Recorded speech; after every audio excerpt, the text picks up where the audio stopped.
Coming up on Newswire L.A., Austin Dragon, City Council candidate. Austin, the current state of affairs in Los Angeles is dire. And so I want to know from you, what are your thoughts on politics and how government is currently run in Los Angeles? And in your grand scheme, what would you do to restructure it? Yeah, that's a real big question, because part of the problem also is the state, because the state has their hands in so much. Really, I think it just comes down to the leadership. If we can just start there, get the right people in office who really look at their office as public service rather than they are royalty. And we are just the little peons out here in Los Angeles.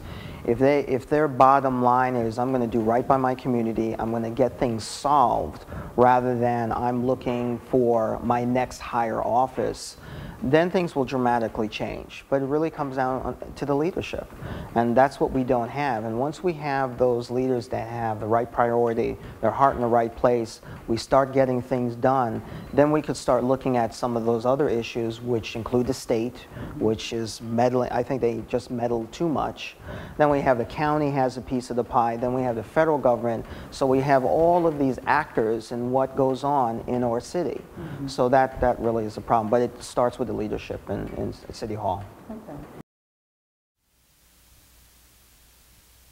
Stay tuned for more news on this Westlake Signal station.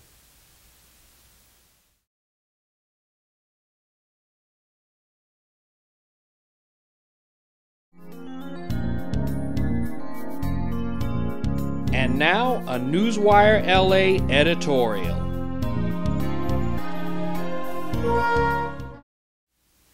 Newswire L.A. and the rest of Los Angeles' population continues to be treated to the drama that is City Hall.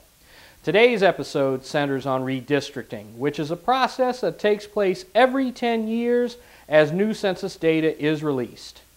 Recently, the Redistricting Commission passed a plan 16-5 that's rife with allegations of corruption, racial strife, and gangland-style payback schemes. The players include the City Council, starring Jan Perry, Bernard Parks, and Herb Wesson. Co-starring is the Redistricting Commission, who is made up of individuals appointed by the above and others with an interest in the plan itself. Also starring are numerous activist groups, minority groups, and ordinary citizens who rightfully want a say in the process. Now that you have the players, let's map out the three major episode storylines. Two members of the council, Bernard Parks and Jan Perry, believe their districts are being dissected as a result of political payback. Much of that payback is believed to be coming from Council President Herb Wesson. There are Korean Americans who asked to have their district kept intact or joined with other districts like Thai Town, so they could have a shot at getting an Asian on the City Council. That request fell on deaf ears as the new map essentially split their district right down the middle.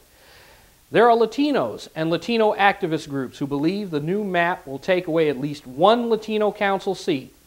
MALDEF, the Mexican American Legal Defense and Education Fund, went so far as to submit an alternate plan, which, like the Korean requests, were rejected. A secondary storyline, or B-plot, revolves around the fact that the Redistricting Commission itself has conflicting feelings over the plan they passed and the process in general.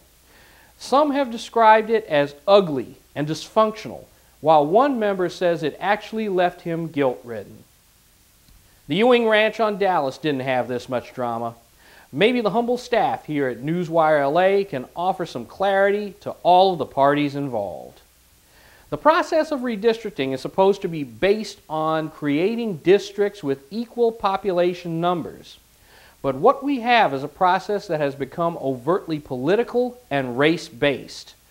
There's a word for boundaries that are drawn using this type of criteria: gerrymandering. The plan Newswire L.A. endorses is one that's not on the menu. It's a plan that only has to be hammered out once and can last for years, even decades.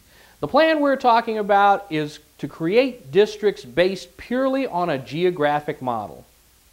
That's it? Yes, it is. What you have to remember is that the people and communities change. There was a time when African Americans had a stronghold in the Central Avenue community. They later shifted to Lamert Park and Baldwin Hills.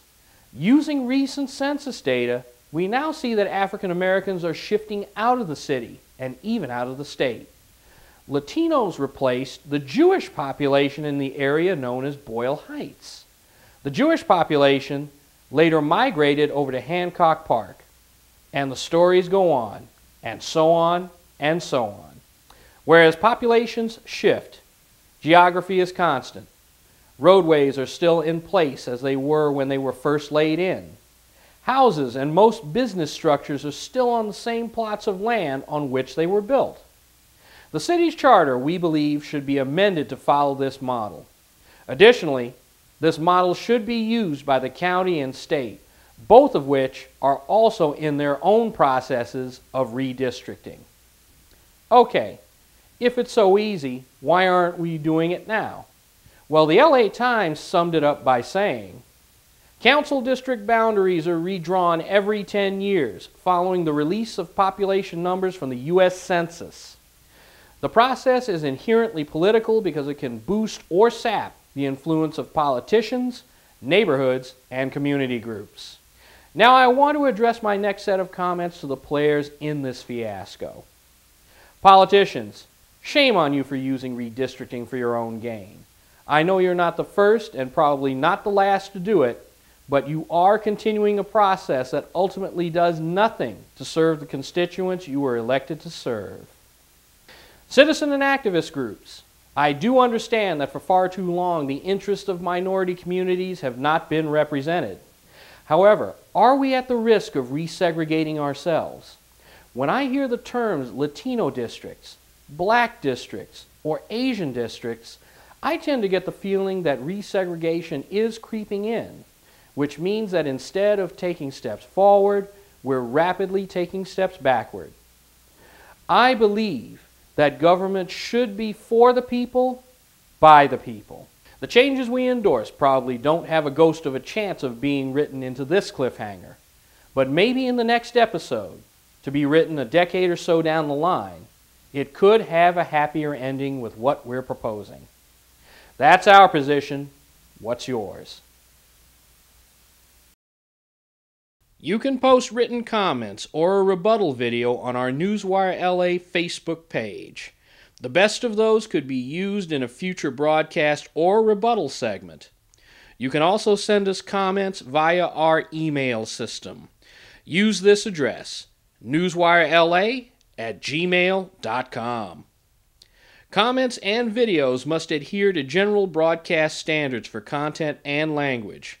Newswire L.A. reserves the right to remove content that does not adhere to these standards.